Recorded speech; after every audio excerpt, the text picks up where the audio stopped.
All views, opinions, expressions, and insinuations of the show, its hosts, and their guests do not reflect those of the network and its management. The network and its management do not make any warranties on the opinions, views, expressions, and insinuations presented by the show, its hosts, and/or their guests. The network and its management shall not be liable to any claims or dispute arising from any mentions, expressions, or views presented by the show, its hosts, and/or their guests.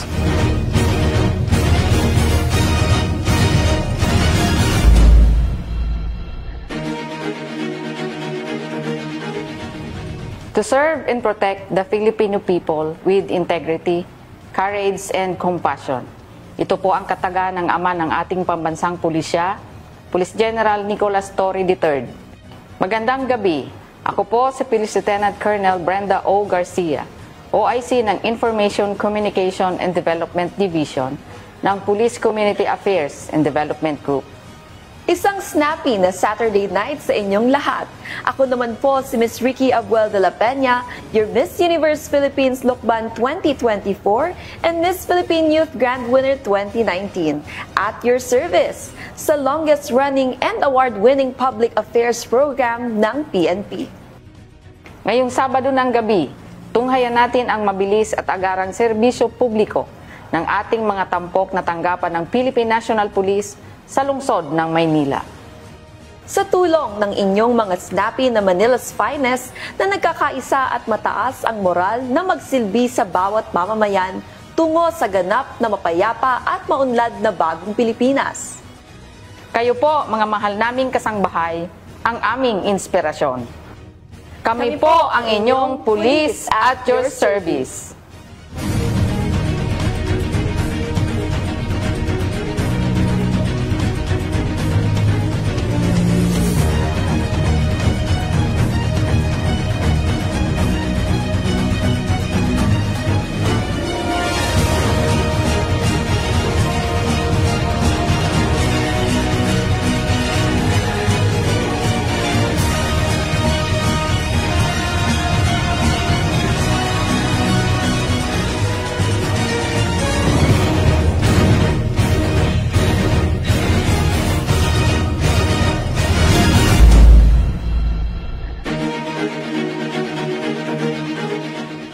Ang Manila's finest, ang mga snappy at magigiting na pulis Maynila ay naging tampok na ng iba't ibang pelikula dahil sa kanilang mga aksyon at nakaka-inspire na mga istorya ng kabayanihan at katapangan.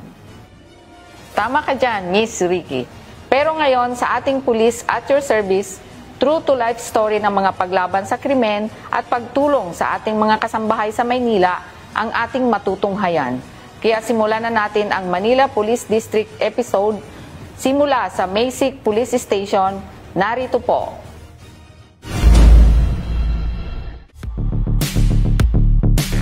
Para sa ika-13 taon ng Police at Your Service TV program, muling nirating ng Police at Your Service team ang isa sa pinakamasigasig na police station sa Kamaynilaan, ang Binondo o Maysik Police Station, upang alamin ang kanilang mabilis na tugon at aksyon ukol sa mga kasalukuyang programa ng pambansang pulisya tulad ng 5-minute police response. Maging ang paglilinis o clearing operation sa mga lansangan at pamilihan ng Kalakhang, Maynila. Siyempre, sa kanila, ang Binondo at Divisoria na talaga namang dinarayo ng mga Pilipino noon at ngayon, tag-ulan o tag-araw man. Ako po pala si Police Lieutenant Colonel Inocencio Richard A. Villanueva, ang present Station Commander ng Maysik Police Station 11 dito sa Binondo, Chinatown.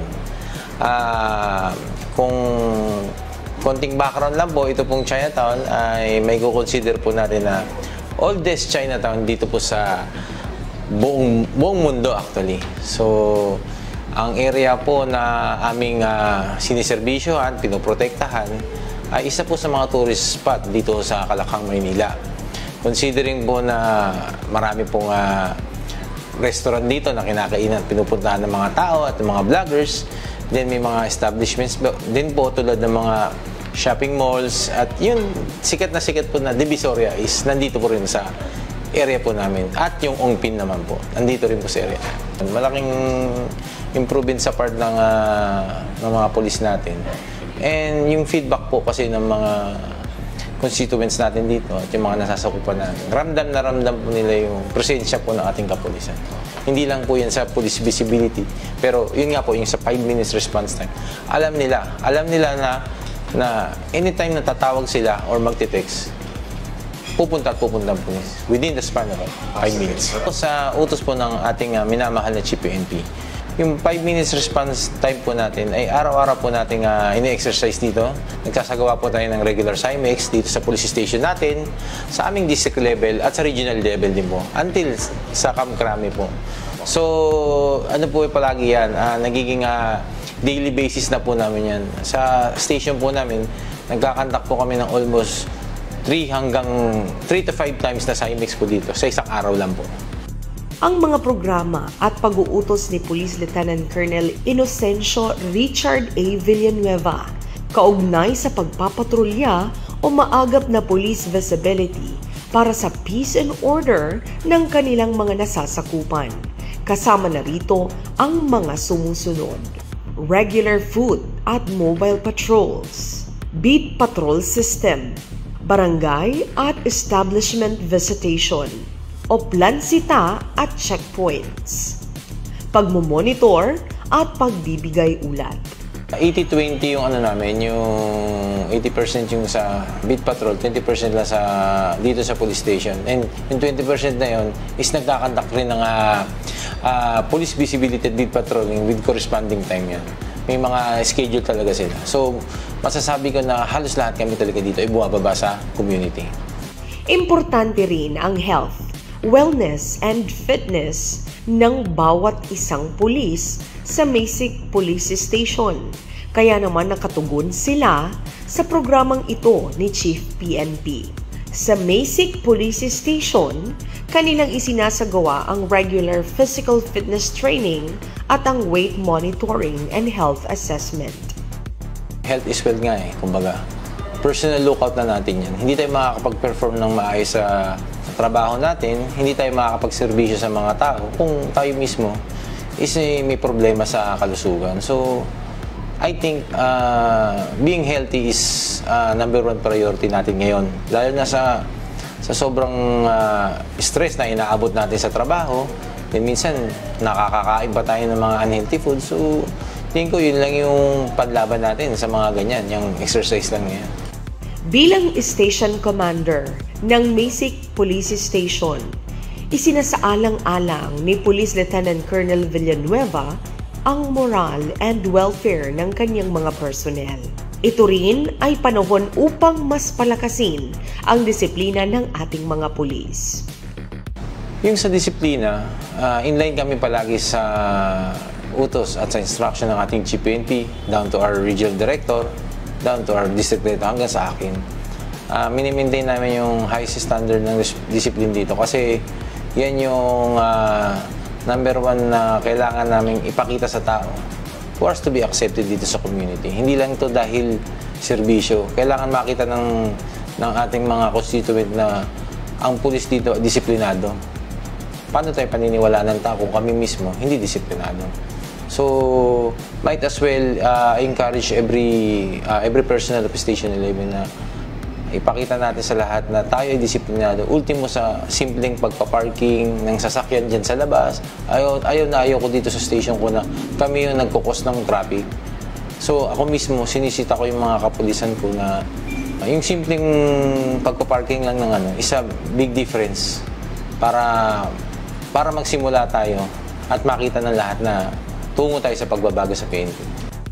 Tungkol naman sa cleanup drive at paglilinis sa kanilang mga nasasakupan, alinsunod sa direktibang binaba ng kanilang butihing Local Chief Executive Honorable Mayor Isko Moreno, sa kabuuan, ang cleanup drive sa buong Kamaynilaan ay patuloy at mas pinaigting bilang bahagi ng kanilang pangangalaga sa kapaligiran at kalusugan ng kanilang komunidad sa pakikipag-ugnayan sa mga ahensya ng local government na nangangalaga sa kalinisan. Samantala, bilang tugon sa epekto ng Typhoon Christine, agad kumilos ang kanilang istasyon upang magbigay tulong at serbisyo sa ating mga kababayan. Direktiba ni Police Lieutenant Colonel Villanueva sa kanyang mga personnel na patuloy silang magpakita ng malasakit at maagap na serbisyo, hindi lang bilang tagapagpatupad ng batas, kundi bilang katuwang ng komunidad sa panahon ng bagyo, baha at sakuna. Dahil naman sa kanilang latest accomplishments, ang Masic Police Station ay naparangalan ng medalya ng kagalingan nito lamang July 21, 2025 sa NCRPO. 2 suspect naman ang kanilang nadakip sa buy-bust operation na kinandak ng Station Drug Enforcement Unit. Samantalang nakadakip sila ng 2 most wanted persons, rank 2 station level at rank 3 station level. Ang paglaban kontra illegal na droga ng Masic Police Station. Sa anti-illegal drugs, ako mismo, matagal ko nang trabaho yung sa anti-illegal drugs. And I think yung program na dapat unahin muna natin yung mga talagang drug pushers and peddlers, yung malalaking drug lords, yun talaga yung isa sa para masugpo natin lahat yan. Even though na kahit may mga nahuhuli kami ng mga small time lang, kailangan din namin pagpokusan niya at bigyan ng tamang atensyon. Actually, last time, kakaupo ko pa lang dito, may na-buy-bust kami dito sa area namin. Worth almost 500,000 pesos ng worth ng illegal drugs. So, ako, seryoso ako dyan. Ayoko na may mga drug pushers dito tsaka drug addicts dito sa area ko. Ang pagtugon ng Masic Police Station sa paghuli sa mga most wanted person. Dito naman sa most wanted person, bilang bahagi naman dato ng PNP at direktiba ng ating bagong chief PNP, seryoso yung aming police station sa pagtugis at pag-aresto ng mga most wanted persons dito sa aming nasasakupan at sa ibang lugar pa.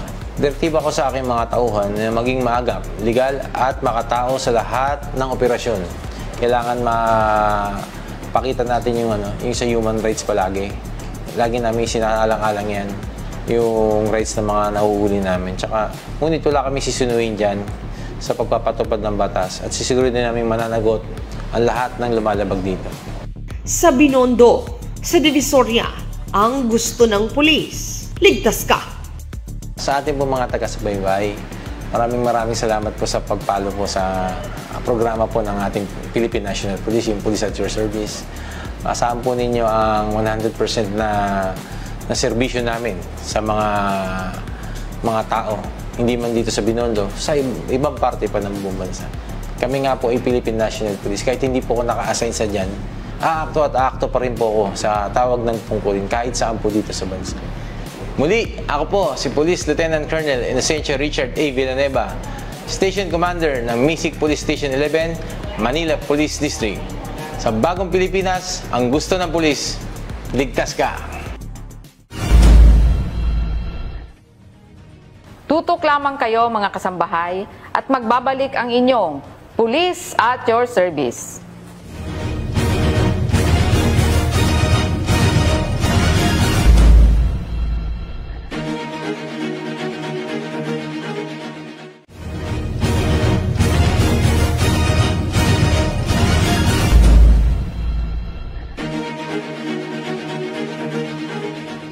Mula sa Masic, dadako naman tayo sa makasaysayan at kilalang lugar sa Maynila, ang Santa Cruz. Korek ka dyan, Miss Ricky, na pinananatiling ligtas ng Quick React na Santa Cruz Police Station. What's this?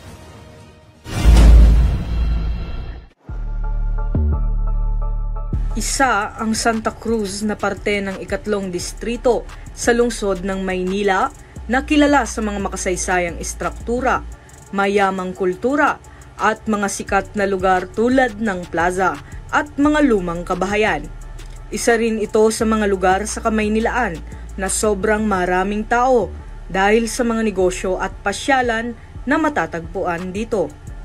Sa dami ng mga makasaysayang lugar sa lungsod, maituturing na malaki ang tulong nito sa usapin ng trabahong nakalaan sa publiko, maging sa turismo, lalo na sa mga naninirahan dito. Dinayo ng Police at Your Service Team ang mga masigasig na alagad ng batas na nagpapanatili ng katiwasayan sa nasasakupan ng Santa Cruz, partikular ang himpilan ng Santa Cruz Police Station. Dito ay nakapanayam namin ang kanilang station commander na si Police Lieutenant Colonel Rexon Layug at direkta niyang ibinahagi sa amin ang kanilang pagtugon sa mahigpit na direktiba ng hepe ng pambansang pulisya na si Police General Nicolas Deloso Torre III. Sa tugon po namin sa programa ng ating PNP regarding sa 5 minutes response time po, kami po ay ang una po namin ginawa rito sa Santa Cruz Police Station ay nilam po namin ang saktong lugar ng mga establishmento, yung mga saktong address nila. Kasi po rito sa amin, meron kaming 3 sectors. Kaya nilam po namin ang kanya-kanya nilang mga addresses para pagka nagbigay po ng 3 minutes response time ang ating PNP ay alam kung sino ang dapat ang kumilos. Gayon din po ang pagsasanay po namin dito, araw-araw po, 3 beses ang araw, pati po sa madaling araw, nagsasanay po ang ating kapulisan ng Santa Cruz Police Station para ma-improve pa namin yung pag-responde namin sa 5 minutes response time po. Ibinida rin ni Police Lieutenant Colonel Layug ang ilan sa mga programa nila na may kaugnayan sa police presence and visibility na ipinatutupad sa buong nasasakupang lugar. Katulad po nga ng utos ng ating PNP, ng ating regional director, ng ating DD at ng aming mayor, yung pong mga pulis natin, inilatag po natin yan na halos karamihan po doon sa makikita sila ng tao sa Avenida po. Avenida, Recto, doon po sila nakatayo at meron po sila rong mga designated na point-to-point na area po nila na para mag-foot patrol at mag-motorcycle patrol, ganyan din po ng mobile patrol po. Maliban dito, mahigpit at seryoso rin ang kanilang pagtutok sa programang pangkalusugan at kaisipan ng bawat miyembro ng pambansang pulisya. Ito ang naging hakbang ni Station Commander na aniya pa, alinsunod sa tagubili ni PNP Chief Nicolas Torre III na gawing mas physically fit and healthy ang bawat isa at palaging i-instill ang profesionalismo at disiplina sa bawat alagad ng batas. Dito po sa ating sa estasyon po natin, ang schedule po namin dito ay Tuesday and Thursday. Ang venue po natin, pag umuulan po sa P-floor at pag hindi umuulan, sa harap ng North Cemetery, pwede po kaming tumakbo ron. Una po ang Santa Cruz Police Station po, everyday po meron kaming depart na tinatawag natin. Nagpo-permission po ang mga pulis natin every shift at doon po inilalatag natin ang mga programa ng ating PNP, ng ating RD, ng ating DD at ng ating mayor upang malaman din po kung meron tayong mga pulis na lumilihis ng landas. So far naman po, mula nang ako ay naging station commander, wala pa pong pulis ng Station 3 na na-involve sa katiwalian. Dagdag pa ni Police Lieutenant Colonel Layug na kung sakaling mayroon mang malilihis ng landas at gagawa ng katiwalian mula sa pulis ng Santa Cruz, ito ang kanyang direktang aksyon ukol dito. If ever po na magkaroon, alam naman po nila na zero tolerance po tayo dyan. Hindi po natin ang kukonsintihin at ipapataw po natin ng kaukalang disiplina kung ano yung nagawa nilang kasalanan. Minumungkahi po namin sila rito na ang pinakamaganda po kasi sa lahat dito, yung lagi silang malapit sa Panginoong Diyos. Kasi pagka ikaw malapit ka sa Panginoong Diyos, lahat na yun to follow na lahat yun eh. Ibinahagi rin ni Police Lieutenant Colonel Layug ang kanilang hakbang at inisyatibo tungkol naman sa kanilang operasyon sa ipinagbabawal na gamot sa kanilang nasasakupan. Sa illegal na droga naman po, almost every day po ang koordinasyon natin sa mga barangay. Inaalam din po namin kung sino yung mga tiwaling mga nasasakupan nila at sino yung miyembro ng tinatawag natin na street user. At ganun din po sa street pusher. Actually po, nung nakaraang buwan, nakahuli po tayo ng 400 grams.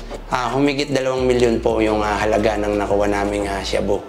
Sa kabila ng matatagumpay na operasyon sa pagkasakote ng mga personalidad at ilegal na droga, binibigyang pansin din ng pulis ng Santa Cruz ang pagpapatibay ng ugnayan sa pagitan nila at ng mga opisyales ng pribadong ahensya at lokal na pamahalaan. Gayon din ang mga tauhan ng barangay para sa ikatitiwasay ng kanilang komunidad. Dito po kasi sa Santa Cruz Police Station, meron tayong 77 barangay na nasasakupan. Hinati po natin yan sa 3 sectors. Lahat naman po ng barangay natin ay nakikipag-cooperate sa ating mga sector commanders. Actually, meron tayong weekly barangay engagement at meron naman po tayong monthly barangay ugnayan.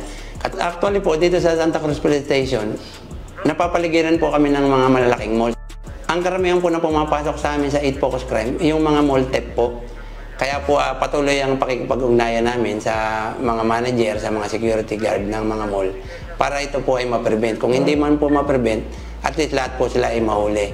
So far naman po ang ating istasyon, mula nang ako po ay naging hepe, wala po tayong under investigation. Lahat po ng pumasok sa atin na krimen ay naresolba po natin. Kung hindi naman po natin naresolba, napailan po natin ng kaukulang reklamo yung mga nagkasala po sa area po namin. Buong husay at puso ring hinaharap ng pulisya ang ilang hamon sa kanilang pagganap sa tungkulin. Kaya naman, ayon kay Station Commander, puspusan sila sa pagtugon at pagpapatupad ng anti-criminality efforts and police operations para sa mas ligtas na komunidad. Actually po, ang karamihan ng mga reklamo po, ang mga dinudrog sa atin ay sa pamamagitan na po ng 911. Sa mga malls naman po natin, almost weekly po, pumupunta po ang SCAD natin sa kanila. Ini-inform po sila ng mga bagong mga modus operandi ng mga possible na shoplifter. Kaya po sila, na-aware din po sila. At pagka ito ay pumasok sa kanilang istasyon, sa kanilang mga impilan o sa kanilang mall, ay agad po nilang nade-determine kung sino yung possible na magnanakaw. Pag napailan na po natin ang kaso, meron naman tayong mga personnel, ng warrant personnel po natin, ang continuous po ang monitoring sa mga judges, sa mga piskal, kung lumabas na po ang mga warrant of arrest nila. Katulad po last week, nahuli po namin yung station most wanted na sa atin na actually ang ginawa niya ang krimen ng kidnapping sa lugar po ng La Trinidad, Benguet. Pero dito po sa area natin nagtatago. Kaya po siya ay nakuha ng ating warrant officer. Tunay na nakatataba sa puso na mabatid at maranasan ang Kalakhang, Maynila, partikular ang parte ng Santa Cruz na isang maunlad, matiwasay at ligtas na lugar na sama-samang itinataguyod ng buong mamamayan sa tulong ng ating mga tagapamayapang alagad ng batas. Kaya naman, panawagan at taus-pusong mensahe ang iniwan ni Police Lieutenant Colonel Rexon Layug para sa lahat ng pulis at mamamayan na taga-subaybay ng programang ito na naglalayong magbigay ng serbisyong publiko tungo sa ligtas na bagong Pilipinas. Sa ating mga personnel, patuloy lamang po tayong magtrabaho ng tama. Nandiyan naman po ang mga guide ng ating PNP, yung 3 pillars. Sa atin naman pong RD, yung 5 guiding rules niya. Na kung titignan natin na pag pinagsama natin, hindi na po tayo maliligaw. At isa po bang pinapakiusap ko lamang po lagi sa kanila na laging maging, kung ano man po ang aming relihiyon, magkaroon kami ng pagkakataon na guidance mula sa ating Panginoong Diyos. Opo, lalong-lalo na po sa mga mamamayan na nasasakupan ng aming istasyon, Santa Cruz Police Station. Kahit po namin kayo na patuloy na suportahan ang ating pambansang pulisya, ang advocacy ng aming Chief Philippine National Police, ang aming Regional Director, ang aming District Director, ang ating Mayor ng Manila. Na sana ay lahat ng mga krimen na pumapasok sa inyong lugar ay agad nyong ipagbigay alam sa amin. Sa pamamagitan po ng 911 o kung hindi man po ay diretso po kayo pumunta sa aming himpilan. Muli, ako po si Lieutenant Colonel Rexon Gonzales Layog, ang Station Commander ng Santa Cruz Police Station. Sapagkat sa bagong Pilipinas, ang gusto ng pulis, ligtas ka.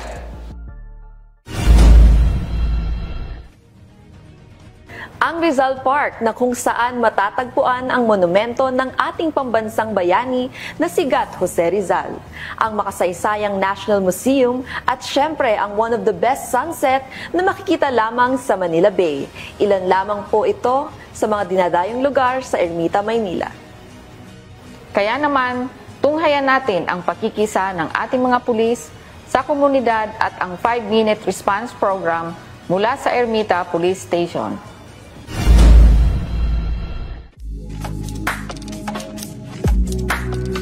Isa sa mga syudad sa Pilipinas na mayroong pinakamalaking populasyon ang Maynila, kaya ito rin ay malaking hamon sa ating hanay ng pambansang pulisya kung papaano tutugunan ang pangangailangan sa seguridad ng mga Manilenyo. Isang hamon na kayang tugunan ng pamunuan ng Philippine National Police sa ilalim ng pamumuno ni Police General Nicolas D. Torre III. Sa kasalukuyan, binigyang prioridad ang pagpapaigting ng mabilis na responde ng PNP sa mga mamamayang nangangailangan ng tulong. Isa itong paraan upang panatilihin ang mga hakbang at mga programa ng organisasyon para mas mapatupad pa ng maayos ang kapayapaan at kaayusan sa bansa. Inaasahan din ang mga bagong inisyatibo na magpapababa pa ng crime rate, kabilang din dito ang modernization program at paggalang sa karapatang pantao. Kaya naman, binisita ng Police at Your Service Team ang Manila Police District, partikular na ang Ermita Police Station. Una po sa lahat, upang magampanan ng ating mga kapulisan ng maayos ang nakaatas na tungkulin sa kanila, kailangan maging mentally at physically fit sila. At tuloy-tuloy ang ating police techniques para ang kanilang katawan at ang kanilang kaisipan ay mapangalagaan natin at very active sila sa suporta ng kampanya ng ating Chief PNP, General Torre. Dinadagdagan natin yung ating 5 minutes response with police visibility doon sa mga crime-prone areas ng ating AOR, lalo lahat doon sa mga areas na malapit sa mga schools, malapit sa mga establishments, sa pasyalan ng mga turista.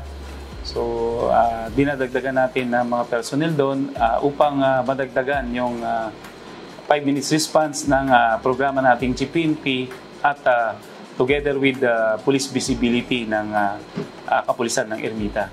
Ibinida naman ni Police Lieutenant Colonel Saligumba III ang ugnayan ng pulisya at mamamayan sa kanilang nasasakupan. Very active ng ating mga kabarangay, yung ating suporta ng stakeholders dito sa himpilan ng Ermita Police Station 5. Actually, meron kaming binuong mga force multiplier dito na katuwang namin yung ating barangay at mga stakeholders, lalong-lalo dyan sa Korean Town, dyan sa Remedios, yung ating mga macro force multipliers. Minsan nga may isang insidente dito na dahil sa kanilang tulong ay mabilis yung response ng ating mga kapulisan. Na-aresto natin yung isang foreign national na involved sa drugs, and then mayroong red notice during that time, ma'am, na minomonitor natin itong isang Korean national. Meron na itong information na ito ay involved sa mga illegal activities dyan sa area ng Remedios. So, namataan ng ating mga force multiplier na present sa area. So, initially, nag-inform yung ating mga force multiplier through radio na itong subject personality ay present. And then, minamanmanan na ating mga intel operatives ang galaw nitong Korean national. At there and there, na-arresto natin siya on the act, na bumibili ng pinagbabawal na droga. Nahulihan natin siya ng shabu at ecstasy. And then, through verification ng ating mga counterparts, ng Interpol at Bureau of Immigration, lumabas yung red notice niya. He is also involved in his country of illegal gambling, like online gambling, itong personality na ito. Sa 3 linggong pamamalakad ni Police Lieutenant Colonel Saligumba III at bilang bagong talagang hepe ng Ermita Police Station, back-to-back accomplishment agad ang kanyang ibinida.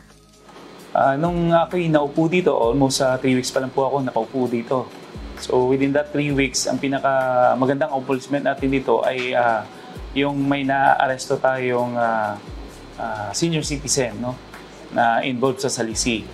Ngayon, with the help of our Manila City Disaster Risk Reduction Management Office, headed by Sir Arnel Angeles, no, sa tulong nila, no, nag-backtracking tayo, nakita natin dun sa mga CCTVs na ating may RMO.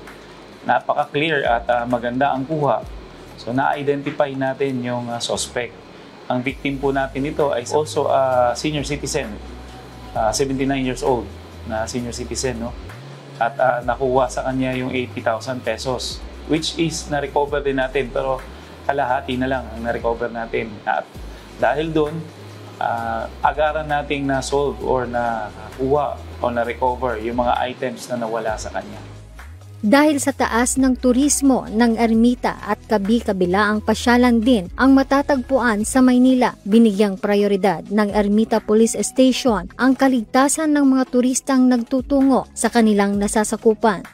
Dahil dyan, nakipagtulungan kami with the Korean Embassy, also the Chinese community and Korean town or Korean community na i-establish natin dito yung tourist police units dito sa heart ng Ermita and Malate, sa may Remedios area. So with that, magkakaroon tayo ng mga tourist police to assist our foreign nationals, no, na bumibisita sa atin. At also yung ating mga local tourists din na bumibisita sa ating mga national parks and yung mga tourist destination dito sa area ng Malate. Narito naman ang mensahe ni Police Lieutenant Colonel Saligumba III sa kanyang mga nasasakupan at tauhan. Sa lahat ng mga ating mga kapwa Pilipino at mga manonood, ako po si Police Lieutenant Colonel Alfonso P. Saligumba III.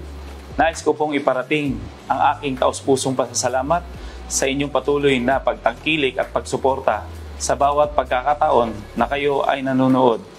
Kayo ay katuwang namin sa pagbibigay ng tama at makabuluhang impormasyon na mahalaga sa ating komunidad at sa buong bansa.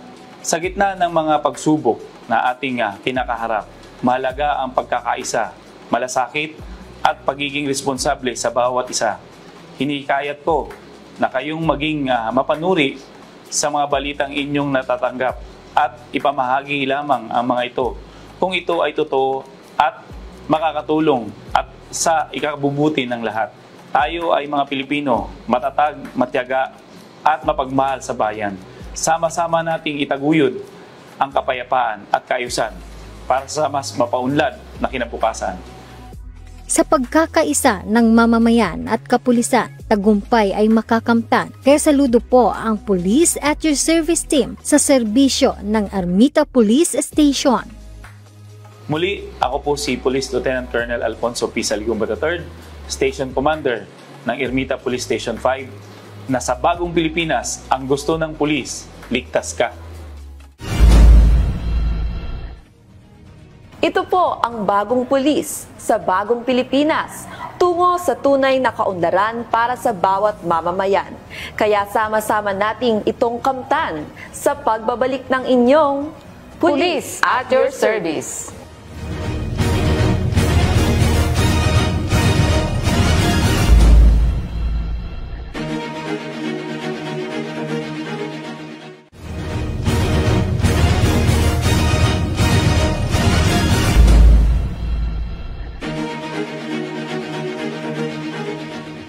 Nagbabalik po ang laging handang magbigay ng 5-minute response time na Police at Your Service. Tampok pa rin po natin ang Manila's Finest ng Manila Police District. At ngayon, tutukan naman natin ang mga true-to-life stories ng pagresponde sa tawag ng tulong ng mga Manileño mula sa Barbosa Police Station. Narito po.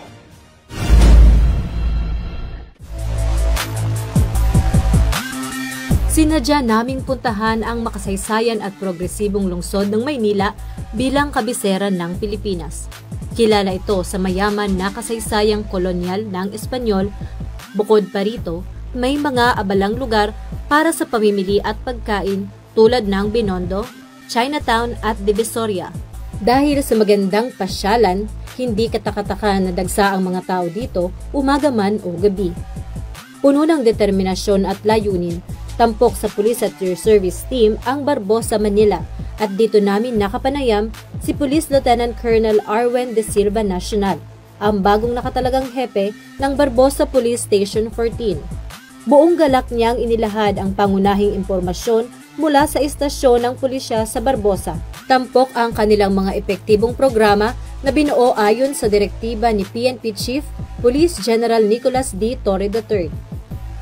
Bilang tugon po sa 5-minute response na test ng ating Chief PNP, so nagsagawa po kami ng lagi ng simulation exercises.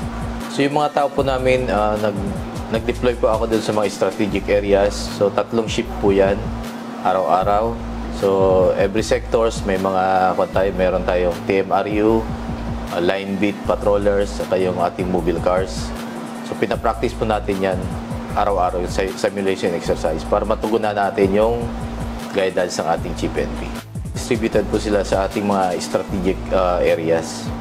Lalo doon sa, meron po tayong yung line beat sa University Belt area, then sa Palangka area, sa Medjola, meron tayo. So ngayon po, tuloy-tuloy ang ating intelligence-driven operation laban sa illegal na droga. So marami po tayong nahuhuli at isa pa po, nakipagtulungan tayo sa barangay para yung magkaroon tayong barangay clearing. Kailangan po, meron laging pre-ops kami, tapos may coordination. Then, yung ating mga BWC o kaya ARDs, kailangan meron sila. So, may mga fitness program po tayo. So, every Tuesday and Thursday, nag-exercise po sila. May police clinics po tayong tinatawag. Para mapabuti at maging handa ang istasyon ng Barbosa sa anumang tawag sa 911, tugon ng ating butihing hepe ang pagsasagawa ng simulation exercise araw-araw sa kanilang nasasakupan. Meron tayong best practices dito. Unang-una ay yung ating EMPD application. Ano po itong EMPD application? Ito po yung Enhanced Managing Patrol and Deployment. Ito yung kuhan natin, real-time location tracking ng ating mga naka-deploy na mga tao. So makikita na ng ating duty ng Station Tactical Operation Center doon sa screen kung nasaan yung mga tao natin at kung sino yung mga i-deploy niya. So real time po ito. Then another one is the one button SMS app. So yung tulad ng sinabi ko kanina, yung na nakipag-ugnayan tayo sa barangay, sa mga schools, mga establishment, para mabilis na lang sa isang simpleng isang pindot mo lamang makakarating na yung ating mga message sa ating barangay chairman, station commander, sector commander, then yung ating ating station tactical operation center. Pangatlo, meron akong ditong mini command center. Nandun na nakikita ko na yung ating Enhanced Managing Patrol and Deployment application. Then nakikita na rin doon yung ating body-worn camera, then yung ating Discord. Ito naman ang iniwang panawagan at mensahe ng ating butihing hepe para sa mga tauhan ng Barbosa Police Station at ang mga residenteng nasasakupan nito. Aking mga kasamahan dito sa Barbosa Police Station, ako'y nagpapasalamat sa inyong suporta at sana tuloy-tuloy tayong magtrabaho na maayos. Tulungan niyo ako rito, tulungan niyo ang ating mga mamamayan na mapanatili ang kaayusan. Nasasakupan ng Barbosa Police Station, sana makipagtulungan kayo sa amin para mapanatili natin ang kaayusan sa ating lugar at masugpo natin ang mga illegal na droga at ang kriminalidad. Ako po si Police Lieutenant Colonel Arwen D. Silva Nacional, Station Commander of the Barbosa Police Station. Sa bagong Pilipinas, ang gusto ng pulis, ligtas ka. Mula sa pamunuan ng Police at Your Service Team, buong puso kaming nagbibigay pugay sa bawat miyembro ng ating kapulisan. Ang inyong patuloy na paglilingkod at matinding sakripisyo para isakatuparan Ang inyong tungkulin ay ang haligi ng kapayapaan at kaayusan ng ating nararanasan sa bansa. Kayo ang pambansang bayani ng bagong Pilipinas, ang aming matibay na suporta para makamit ang isang bagong Pilipinas. Mga suki naming kasangbahay, marami pong salamat sa pagtutok niyo sa amin ngayong Sabado ng gabi. Siyempre, salamat din po sa laging handang magbigay ng 5-minute response time sa tulong ng Dial 911. Mula sa mga snappy na Manila's finest ng Maysik, Santa Cruz, Ermita at Barbosa Police Stations. Gayun din sa mga latest na 5-minute response accomplishments mula sa ating roundup reports. Lagi po nating tandaan ang tagubilin ng ama ng pambansang pulisya. Huwag nyo na kaming hanapin sa mga presinto sapagkat kami ay nasa inyo ng mga telepono. Dial 911, darating kami sa loob ng 5 minuto. Sa pamumuno ng ating Pangulong Bongbong Marcos Jr., tungo sa ligtas at maunlad na bagong Pilipinas para sa bawat Pilipino. At sa ngalan ng ating ika-29 na hepe at kauna-unahang hepe ng pambansang pulisya mula sa tanyag na Philippine National Police Academy, Police General Nicolas D. Torre III, ako po ang inyong tagapag-ugnay, Police Lieutenant Colonel Brenda O. Garcia. At ako naman po si Ms. Ricky Abuel de la Peña, magtiwala po tayo sa ating pamahalaan at sa inyong pambansang pulisya na ating wawakasan ang kahirapan at makakamit ang maunlad na bagong Pilipinas.